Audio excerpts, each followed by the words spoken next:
ಆಕಾಶವಾಣಿ ಮಡಿಕೇರಿ. ವ್ಯಕ್ತಿ ವಿಶೇಷ.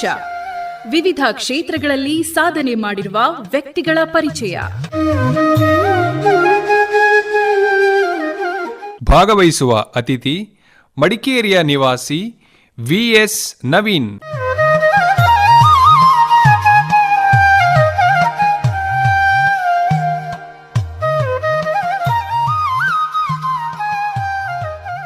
ಪ್ರೀತಿಯ ಶ್ರೋತೃಗಳೇ, ಇವತ್ತಿನ ವ್ಯಕ್ತಿ ವಿಶೇಷ ವ್ಯಕ್ತಿಗಳನ್ನು ಪರಿಚಯಿಸುವಂತಹ ಕಾರ್ಯಕ್ರಮಕ್ಕೆ ಸ್ವಾಗತ, ಸುಸ್ವಾಗತ.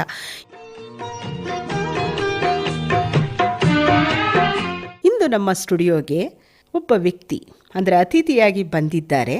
ಅವರೇ ಬಂದ್ರ ಅಥವಾ ಆಕಾಶವಾಣಿ ಕರೆ ಮಾಡಿ ಕರೆಸ್ಕೊಳ್ತಾ ಅನ್ನೋದು ಒಂದು ಅಂಶ.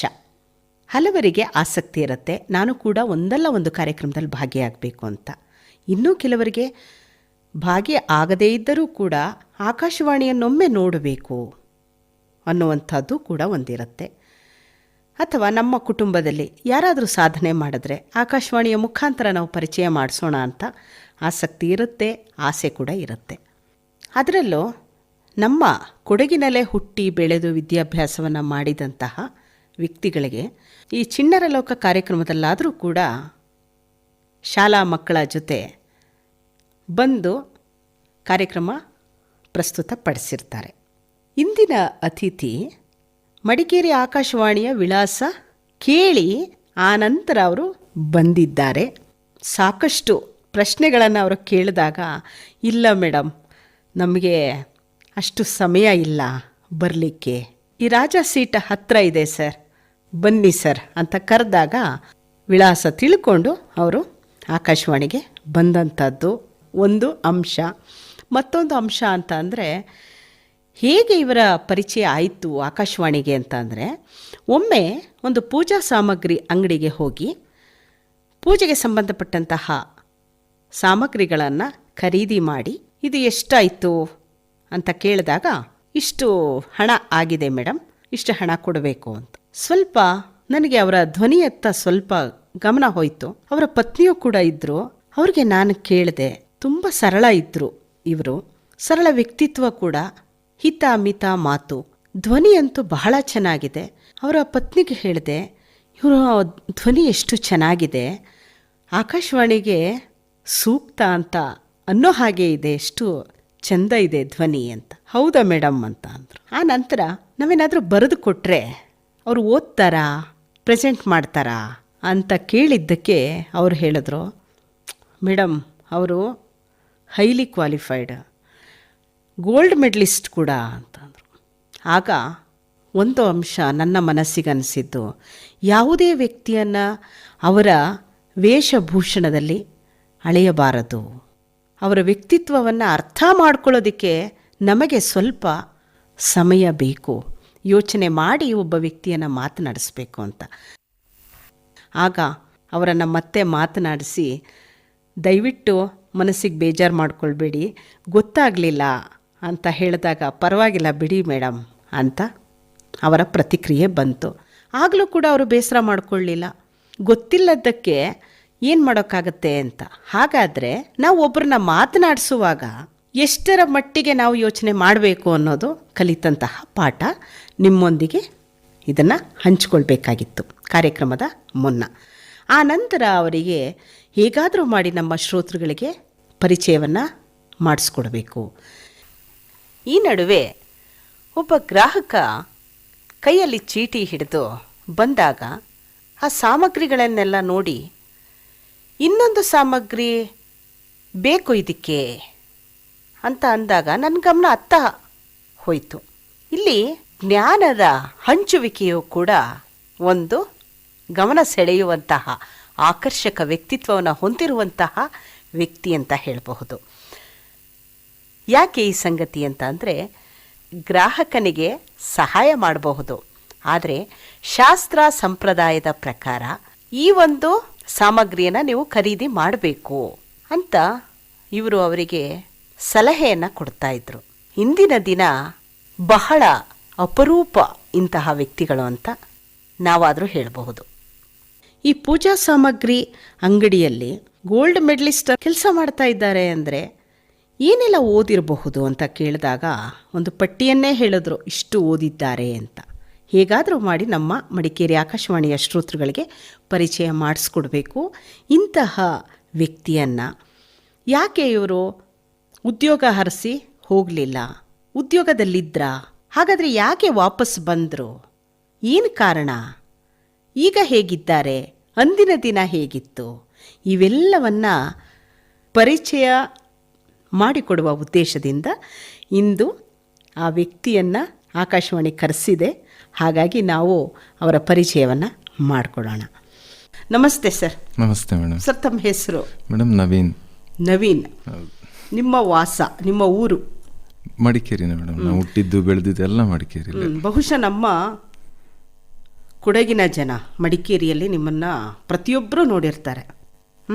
ನೋಡಿರ್ಬೋದು ಮೇಡಮ್. ನೋಡಿರ್ತಾರೆ. ಯಾಕೆ ಅಂತ ಹೇಳಿದ್ರೆ, ಈಗ ಚೌಕಿಯಲ್ಲಿ ಒಂದು ಅಂಗಡಿ ಇದೆ, ಗ್ರಂಥಿಗೆ ಅಂಗಡಿ. ಅಲ್ಲಿ ನೀವು ಮೌನವಾಗಿ ವ್ಯಾಪಾರವನ್ನು ಮಾಡ್ತಾ ಇರ್ತೀರಿ, ತಲೀನರಾಗ್ಬಿಟ್ಟಿರ್ತೀರಿ. ಈಗ ಗೊತ್ತಾಯ್ತು ನಮ್ಮ ಮಡಿಕೇರಿಯ ಶ್ರೋತೃಗಳಿಗೆ ನಿಮ್ಮ ಪರಿಚಯ. ನವೀನ್ ಅಂತ ಅಂದರೆ ಓ ಇವರಾ ಅಂತ. ಸರಿ, ಹೇಳಿ ಸರ್, ನಿಮ್ಮ ಒಂದು ವಿದ್ಯಾಭ್ಯಾಸ. ಮೇಡಮ್, ನಾನು ಓದಿದ್ದೆಲ್ಲ ಮಡಿಕೇರಿಲೇ.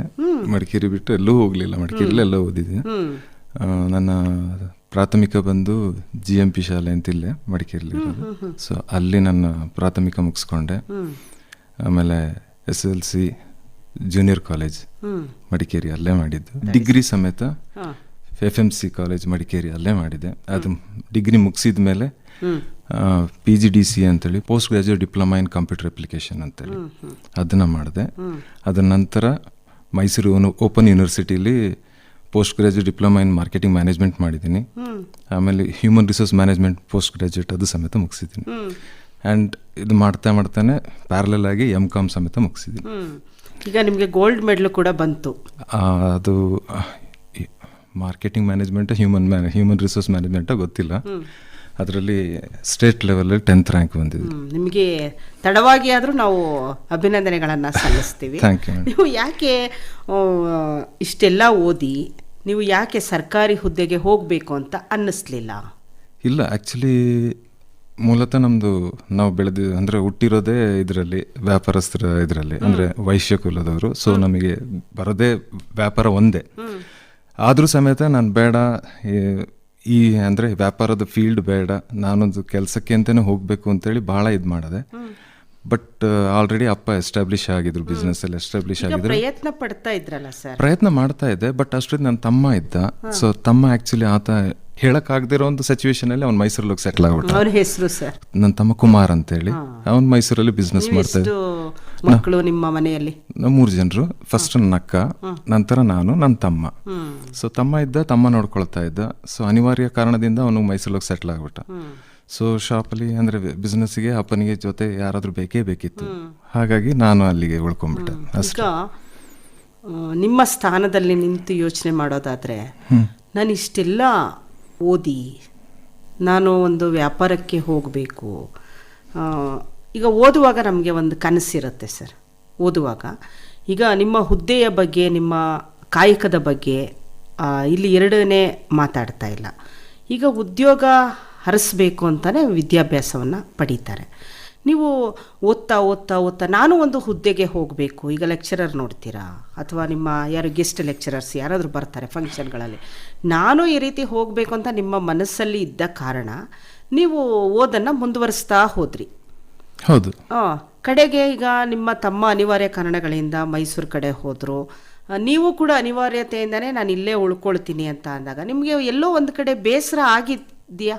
ಇಲ್ಲ ಮೇಡಮ್, ನೀವು ಯಾವ ವೃತ್ತಿ ಮಾಡ್ತಾ ಇರ್ತೀರ ಅದ್ರ ಮೇಲೆ ನೀವು 100% ಕಾನ್ಸಂಟ್ರೇಟ್ ಮಾಡಿ ನೀವು ಅದ್ರ ಬಗ್ಗೆ ನಿಮ್ಮನ್ನು ನೀವು ತೊಡಸ್ಕೊಂಡ್ರೆ ಈ ರೀತಿ ಫೀಲ್ ಮಾಡೋವಂಥದ್ದಿಲ್ಲ. ಯಾಕೆಂದರೆ ಜ್ಞಾನ ನಾನು ಪಡೆದಿರುವಂಥದ್ದು ಎಜುಕೇಷನ್, ಅದು ಯಾವತ್ತಿದ್ರೂ ನಿಮಗೆ ಲಾಸ್ ಆಗಲ್ಲ.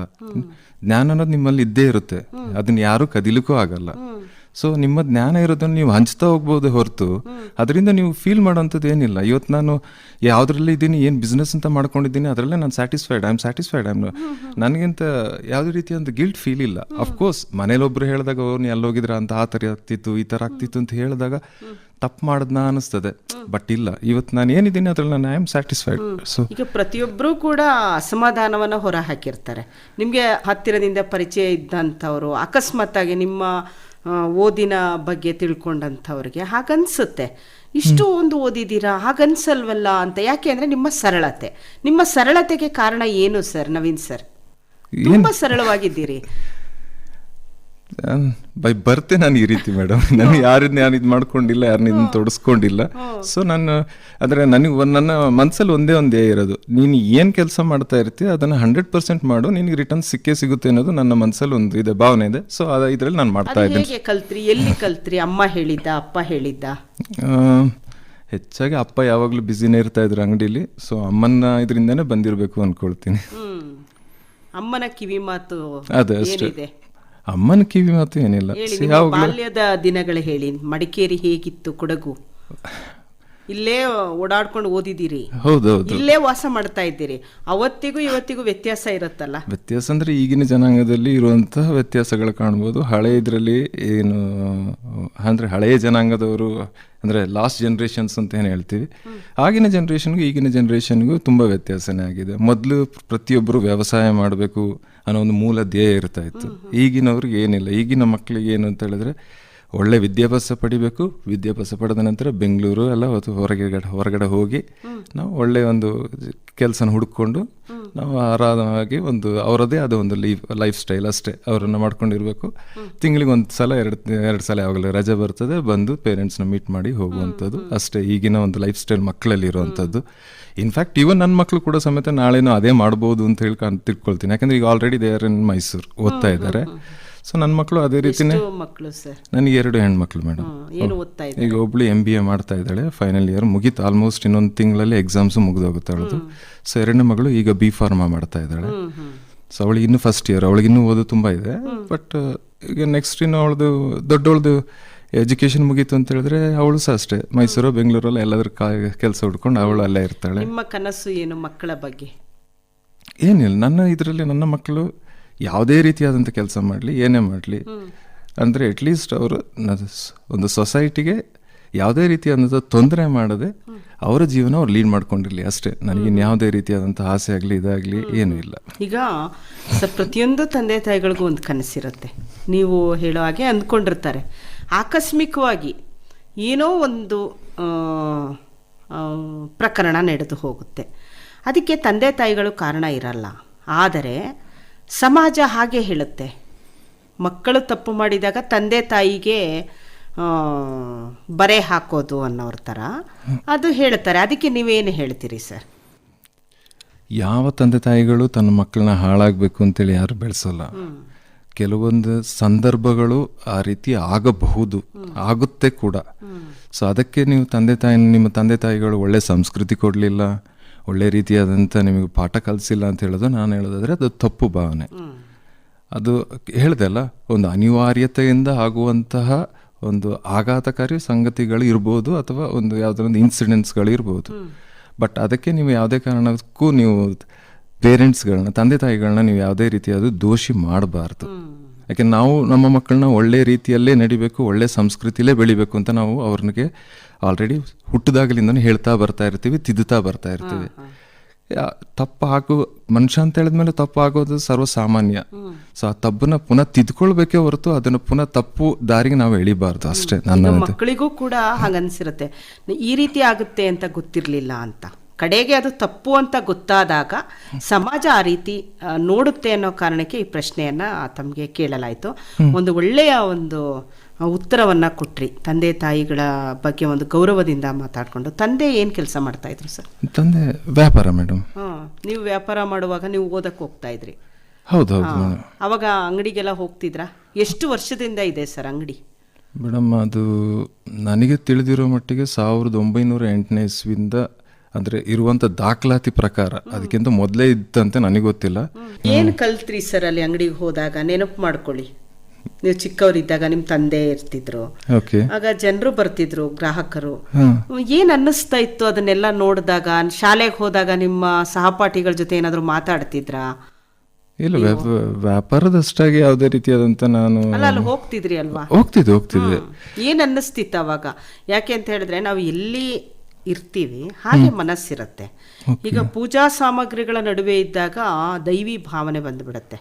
ನಿಮ್ಮ ಅಂಗಡಿ ಹತ್ರ ಬರ್ತಾ ಇದ್ದ ಹಾಗೇನೆ ನಮ್ಮ ಮನೆ ದೇವರುಗಳು ಮತ್ತೆ ದೇವರುಗಳ ಒಂದು ನೆನಪಾಗ್ಬಿಡತ್ತೆ. ಅಲ್ಲಿ ಹೋದಾಗ ಒಂದು ಭಕ್ತಿ ಮೂಡುತ್ತೆ. ಯಾಕೆಂದ್ರೆ ಅಲ್ಲಿರೋ ಒಂದು ಸಾಮಗ್ರಿಗಳನ್ನ ನೋಡಿದಾಗ ಏನೋ ಒಂದು ರೀತಿ ಮನಸ್ಸು ಬದಲಾಗತ್ತೆ ನಮಗೆ. ಆ ಒಂದು ಅರಿಶಿಣ, ಕುಂಕುಮ ಇವುಗಳನ್ನೆಲ್ಲ ನೋಡಿದಾಗ ಆವಾಗ ನೀವು ಕೊಡ್ತಾ ಇರ್ತಕ್ಕಂಥವ್ರು ಕೂಡ ನೀವು ಸಾಫ್ಟ್ ಧ್ವನಿಯಲ್ಲೇನೆ ನೀವು ವ್ಯಾಪಾರ ಮಾಡುವಂತಹದ್ದು. ಈಗ ಅಂತಹ ಸಂದರ್ಭದಲ್ಲಿ ಇದ್ದಾಗ ಬಾಲ್ಯದಲ್ಲಿ ನಿಮ್ಗೆ ಏನ್ ಅನ್ನಿಸ್ತಾ ಇತ್ತು ಆ ಪರಿಸರದಲ್ಲಿ? ಇಲ್ಲ, ಸ್ಟಾರ್ಟಿಂಗ್ ನನಗೆ ಅಂದರೆ ಮೊದಲಿನ ಇದರಲ್ಲಿ ಇದ್ದಾಗ ನನಗೆ ಹೆಚ್ಚು ಕಮ್ಮಿ ನಾನು ಹೇಳ್ತೀನಿ ಅಂದರೆ ನಾನು 7ನೇ ಕ್ಲಾಸಲ್ಲಿ ಇದ್ದಾಗ ಆಗ್ಲಿಂದನೇ ಶುರು ಮಾಡಿದೆ ಅಂಗಡಿಗೆ ಹೋಗ್ಲಿಕ್ಕೆ. ಆಗ ಹೆಚ್ಚು ಕಮ್ಮಿ ನನಗೆ 14 ವರ್ಷ ಇರ್ಬೋದು. ಆಗ್ಲಿಂದ ಅಂಗಡಿಗೆ ಹೋಗ್ತಾ ಇದ್ದೆ. ಸೊ ಆಗ ಮೊದಲು ನನಗೆ ಅಂಥ ರೀತಿಯಾದಂಥ ಯಾವುದೇ ರೀತಿಯಾದಂಥ ಭಾವನೆ ಆಗಲಿ, ನಾನು ಮಾಮೂಲಿ ಬರ್ತಾಯಿದ್ರು ಕಸ್ಟಮರು ಅಂದರೆ ಗ್ರಾಹಕರು ಬರ್ತಾಯಿದ್ರು, ಅವ್ರು ಕೊಡ್ತಾ ಇದು ಮಾಡ್ತಾರೆ. ಅದರಲ್ಲಿ ಒಂದು ಗ್ರಾಹಕರು ಒಬ್ಬರು ಅಂದರೆ ಅವರು ಹೆಸರು ಯೋಚನೆ ಇಲ್ಲ ನನಗೆ. ಆಗ ಅವರೊಬ್ಬರು ಹೇಳಿದರು, ನಾವು ಪೂಜೆ ಮಾಡಿ ಪುಣ್ಯ ಪಡ್ಕೊಳ್ತೀವಿ, ನೀವು ಪೂಜೆ ಸಾಮಾನು ಕೊಟ್ಟೆ ನೀವು ಪುಣ್ಯ ಪಡ್ಕೊಳ್ತೀರಿ ಅಂತ ಹೇಳಿದರು. ಆ ಒಂದು ಮಾತು ನನಗೆ ಒಂದು ಸ್ವಲ್ಪ ನಾಟ್ತು. ಹೌದಲ್ವಾ, ನಾವು ಈ ಪೂಜಾ ಸಾಮಾನು ಮಾರೋದ್ರಿಂದನೇ ನಮಗೆ ಇಷ್ಟೊಂದು ಒಂದು ಒಳ್ಳೆ ರೀತಿಯಾದಂಥ ಪುಣ್ಯ ಇದೆ ಅಂತೇಳಿ ಇವ್ರು ಹೇಳಿದ್ಮೇಲೆ, ಹೌದು ಇವ್ರು ಹೇಳಿದ್ಮೇಲೆ ನನಗೆ ಅದು ಆ ಫೀಲ್ ಬಂತು. ಅದನ್ನ ಆಗಾಗ್ಗೆ ನೆನಪು ಮಾಡ್ಕೊಳ್ಳಿ. ಹೌದು. ಅದಾದ ನಂತರ ಈ ಸ್ವಲ್ಪ ಕಲ್ತಿರುವಂಥ ಪಾಂಡಿತ್ಯರು ಅಂತ ಏನು ಹೇಳ್ತೀರಾ, ಅವ್ರ ಹತ್ರ ಜ್ಞಾನಗಳು ತೊಗೊಳ್ತಾ ಈಗ ಸ್ವಲ್ಪ ಆಧ್ಯಾತ್ಮಿಕ ಕಡೆನೂ ನಾನು ಸ್ವಲ್ಪ ವಾಲಿದ್ದೀನಿ. ಇನ್ನು ತಂದೆಯ ಜೊತೆ ಇದ್ದಾಗ ಸರ್ ಅವ್ರು ಏನು ಹೇಳ್ಕೊಡ್ತಾ ಇದ್ರು ನಿಮಗೆ? ತಂದೆಯ ಸ್ವಲ್ಪ ಮಾತು ಕಡಿಮೆ ಮೊದಲಿಂದನು. ಮತ್ತು ಅವ್ರ ಹತ್ರ ಈಗಿನ ಈಗಿನ ಜನ್ರೇಷನ್ ಥರ ಇದಿಲ್ಲ. ತಂದೆ ಹತ್ರ ಜಾಸ್ತಿ ಮಾತು ನಡೀತಿರ್ಲಿಲ್ಲ ನಮ್ಮದು. ಏನೇ ಕೇಳಬೇಕು ಅಂದರೆ ಅಮ್ಮನಿಂದನೇ ಕೇಳಿಸ್ತಿದ್ವಿ. ಅಪ್ಪನ ನೋಡಿದ್ರೆ ಅಷ್ಟು ಅಂದರೆ ಗೌರವ ಒಂಥರ ಭಯನೂ ಇರ್ತಾ ಇತ್ತು. ಹಾಗಾಗಿ ಅಪ್ಪನ ಹತ್ರ ಜಾಸ್ತಿ ಯಾವುದೇ ರೀತಿಯಂತ ಮಾತಿಲ್ಲ. ಅವ್ರ ಮಾತ್ರ ಬಂದು ಹೇಳ್ಕೊಡ್ತಾ ಇದ್ರು, ಈ ರೀತಿ ಮಾಡಬೇಕು ಅಂದರೆ ನಮಗೆ ವ್ಯಾಪಾರದಲ್ಲಿ ಯಾವ ರೀತಿ ಅಡಕು ತೊಡಕುಗಳು ಬರ್ತದೆ, ಯಾವ ರೀತಿ ನೀವು ನಡ್ಸ್ಕೊಂಡು ಹೋಗ್ಬೇಕು ಅನ್ನೋ ರೀತಿ ಮಾತ್ರ ಸ್ವಲ್ಪ ಮಾತಾಡ್ತಾ ಇದ್ವಿ ಹೊರತು ಇನ್ನು ಏನೇ ಬೇಕಿದ್ರು ಪ್ರತಿಯೊಂದು ಅಮ್ಮನ ಹತ್ರನೇ ಮಾತಾಡಿ ಅಮ್ಮನ ಸರಿಗಿಂದನೇ ನಿಂತ್ಕೊಂಡು ಎಲ್ಲ ಕೇಳ್ತಾ ಇದ್ವಿ ಮೊದಲಿಂದ. ಅಕ್ಕನಿಗೆ ಭಯ ಇರಲಿಲ್ಲ ಅನ್ಸುತ್ತೆ ಅಪ್ಪನ ಕಂಡ್ರೆ? ಅಂದರೆ ನಾನು ಇವಾಗ ಸೆಕೆಂಡ್ PU ಇದ್ದಾಗ ಅಕ್ಕನ ಮದುವೆ ಆಗೋಯ್ತು. ಸೊ ಅದಕ್ಕಿಂತ ಮೊದಲಿಂದ ಇದರಲ್ಲಿ ಅಷ್ಟೆಲ್ಲ ನನಗೆ ಇದಿಲ್ಲ. ಅಂದರೆ ನಮ್ಮ ಜನಾಂಗದಲ್ಲಿ ಆದಷ್ಟು ಬೇಗ ಮದುವೆ ಮಾಡಿಬಿಡ್ತಾರೆ. ಹಾಗಾಗಿ ಅಂದರೆ 18-19 ವರ್ಷಕ್ಕೆಲ್ಲ ಮದುವೆ ಮಾಡ್ಬಿಡ್ತಾರೆ ಹೆಣ್ಮಕ್ಳಿಗೆ.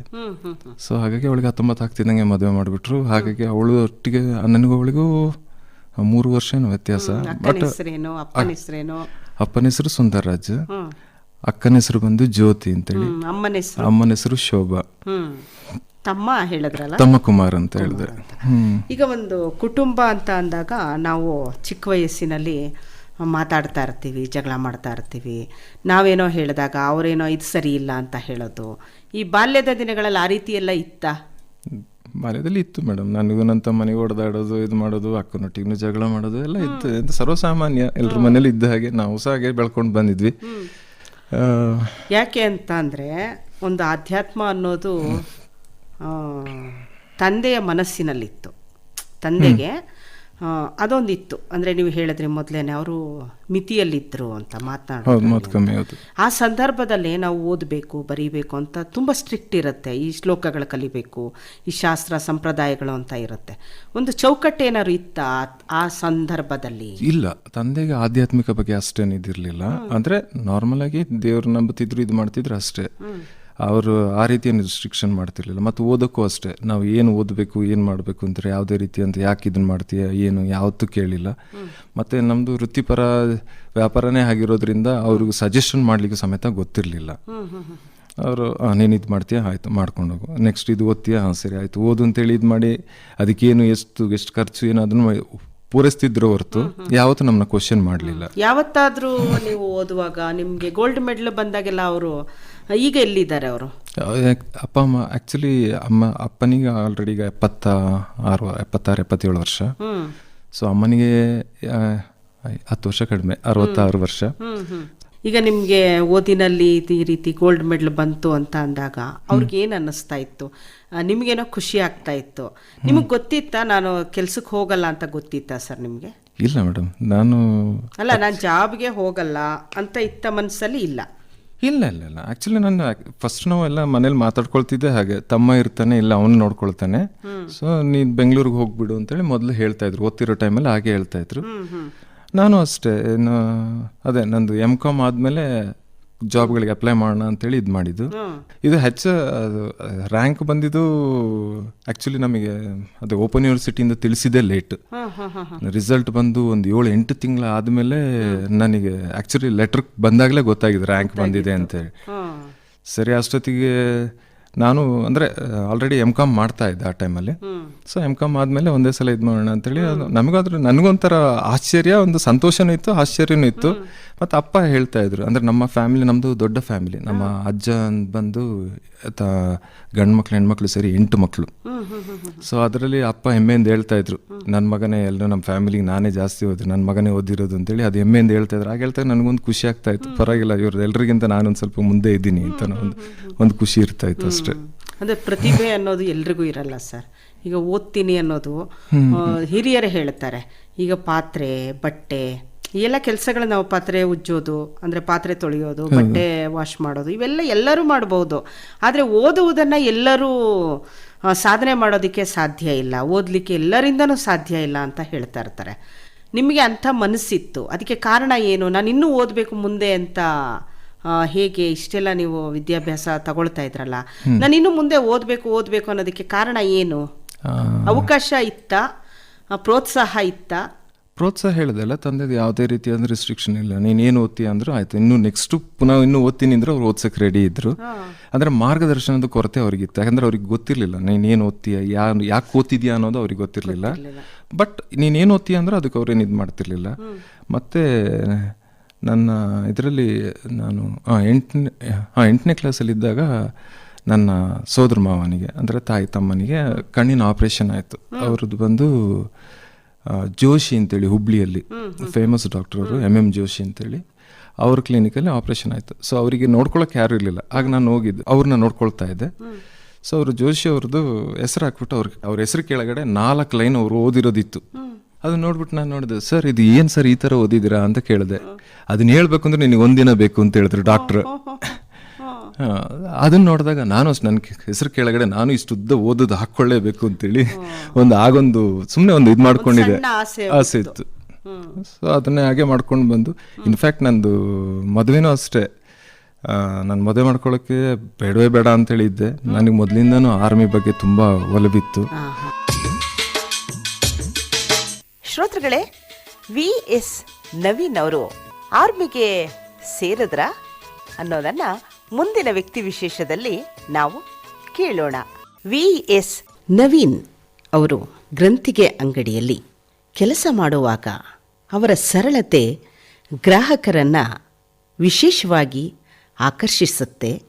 ಜೊತೆಗೆ ಗ್ರಾಹಕರ ಒಂದು ಸಣ್ಣ ಕೊರತೆಯನ್ನು ತುಂಬಬಲ್ಲಂತಹ ನವೀನ್ ಅವರ ಹೃದಯಾಂತರಾಳದ ಭಾವನೆ ನಿಮ್ಮೆಲ್ಲರಿಗೆ ಇಷ್ಟ ಆಗಿರುತ್ತೆ. ಮತ್ತು ಅನಿವಾರ್ಯತೆ ಅನ್ನೋದು ಮನುಷ್ಯನಿಗೆ ಎದುರಾದಾಗ ಆತ ತ್ಯಾಗಮಯೂ ಕೂಡ ಆಗಬೇಕಾಗತ್ತೆ ಅನ್ನೋದಕ್ಕೆ ನವೀನ್ ಅವರು ಒಂದು ಉದಾಹರಣೆ ಅಂತ ಹೇಳಬಹುದು. ಗ್ರಾಹಕರಿಗೆ ವಿಶೇಷವಾದಂತಹ ಜ್ಞಾನವನ್ನು ತುಂಬಬಲ್ಲಂತಹ ಶಕ್ತಿಯುಳ್ಳ ನವೀನ್ ಅವರಿಗೆ ನಾವೆಲ್ಲರೂ ಕೂಡ ಅಭಿನಂದಿಸೋಣ. ತಡವಾಗಿ ಆದರೂ ಚಿನ್ನದ ಪದಕ ವಿಜೇತ ಅಂತ ಅವರು ಹೇಳಿಕೊಂಡಿಲ್ಲ, ಹೇಳುವುದೂ ಇಲ್ಲ, ಅದರ ಬಗ್ಗೆ ಪ್ರಚಾರವೂ ಬೇಡ ಎನ್ನುವಂತಹ ಒಂದು ಮನಸ್ಸಿನ ಮೌನಕ್ಕೆ ಶರಣಾಗಿರುವಂಥದ್ದಕ್ಕೂ ಕೂಡ ಒಂದು ಕಾರಣ ಇದ್ದೇ ಇರುತ್ತೆ. ಅವೆಲ್ಲವನ್ನು ಮುಂದಿನ ವ್ಯಕ್ತಿ ವಿಶೇಷದಲ್ಲಿ ನಾವು ತಿಳ್ಕೊಳ್ಳೋಣ. ಕಾರ್ಯಕ್ರಮವನ್ನು ಪ್ರೀತಿಯಿಂದ ಆಲಿಸಿದಂತಹ ನಮ್ಮೆಲ್ಲ ಪ್ರೀತಿಯ ಶ್ರೋತೃಗಳಿಗೆ ಮತ್ತೊಮ್ಮೆ ನಮಸ್ಕಾರ, ಶುಭ ಸಂಜೆ. ಇದುವರೆಗೆ ವ್ಯಕ್ತಿ ವಿಶೇಷ, ವಿವಿಧ ಕ್ಷೇತ್ರಗಳಲ್ಲಿ ಸಾಧನೆ ಮಾಡಿರುವ ವ್ಯಕ್ತಿಗಳನ್ನು ಪರಿಚಯಿಸುವ ಕಾರ್ಯಕ್ರಮ ಪ್ರಸಾರವಾಯಿತು. ಇದುವರೆಗೆ ಮಡಿಕೇರಿಯ ನಿವಾಸಿ ವಿಎಸ್ ನವೀನ್ ಅವರೊಂದಿಗಿನ ಸಂದರ್ಶನದ ಮೊದಲ ಭಾಗ ಕೇಳಿದಿರಿ. ಇವರನ್ನು ಮಾತನಾಡಿಸಿದವರು ಶಕುಂತಲಾ ಎಂ.